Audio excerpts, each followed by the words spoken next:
everyone, it's me Julia. Welcome to my channel. It's been a while that I didn't record anything and now I want to come back and would like to share my experience to all of you out there. So today I would like to share of how to become a midwife in Australia. So whoever would like to move here to Australia and work as a midwife, stay tuned. Okay. So first thing first, if you would like to become a midwife in Australia and you are working as a midwife overseas anywhere in the world, there is an organization that's called Ahpra. So you need to do the process through the Ahpra and then you get registration from there. So first thing first, to start with, you need to go to Ahpra website. I will leave a link in the description below. You can check out on that. So go to Ahpra website. You can search in Google as well, Ahpra IQNM, and that stands for International Qualified Nurses and or Midwife. So go through that in Google and it will link you to the Ahpra website. Once you get in there, have a read of some information and then start with self-check. So by doing self-check, Ahpra will let you know of which stream that you are in order to apply for a registration as a midwife in Australia. There are 3 streams that the result will show you. So the first one is stream A, second is stream B, and the third one is stream C. The self-check process is free. You don't need to pay anything. And they'll let you know that which stream that you're in and you go from there. Once you finish your self-check, you need to pay 410 Australian dollar to Ahpra and then they will start to assess your qualification. So the thing that you need to submit to Ahpra is your transcript, your certificate, like a course certificate that you graduate from, and your passport. Yeah. And then Ahpra will assess your qualification and will let you know of what you have to do next.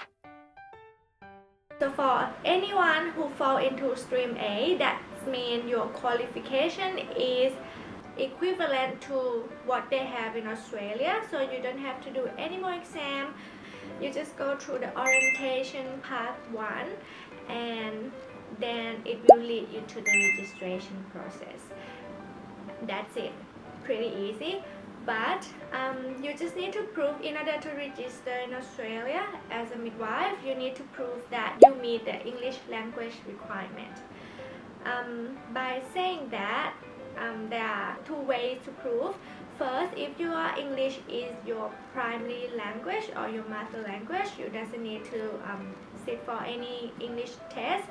In order to prove that English is your primary language, you just submit the document to them that you use your English in your primary school, in your secondary school or tertiary school or tertiary education as well. And yeah, that's pretty much it. And the other way is you can sit for English exam, which can be IELTS, TOEFL, PTE, OET or Cambridge. So for IELTS, they need 7 for overall and 7 for each band, except writing that they need 6.5. So 7 for listening, reading, speaking, and 6.5 for writing.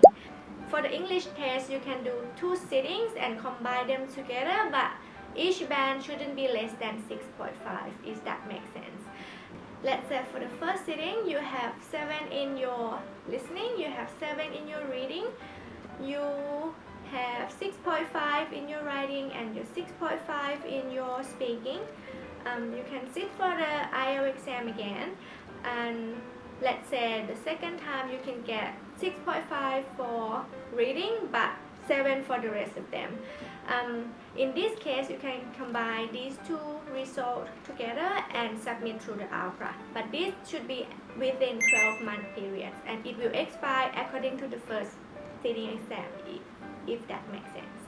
For PTE, they need 66 for overall and 66 each for listening, reading, speaking, and they need 56 for writing, and you can combine for 2 sitting exams as well. And after than that, they have TOEFL and Cambridge and OET.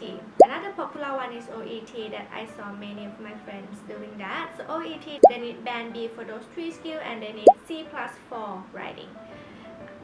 Yep, so that's about English. Let's summarize. So for anyone who are in stream A, you just need to prove to them that English is your primary language, or you just do an English test and just meet those criteria, and then you are good to go for registration. Pretty easy and straightforward.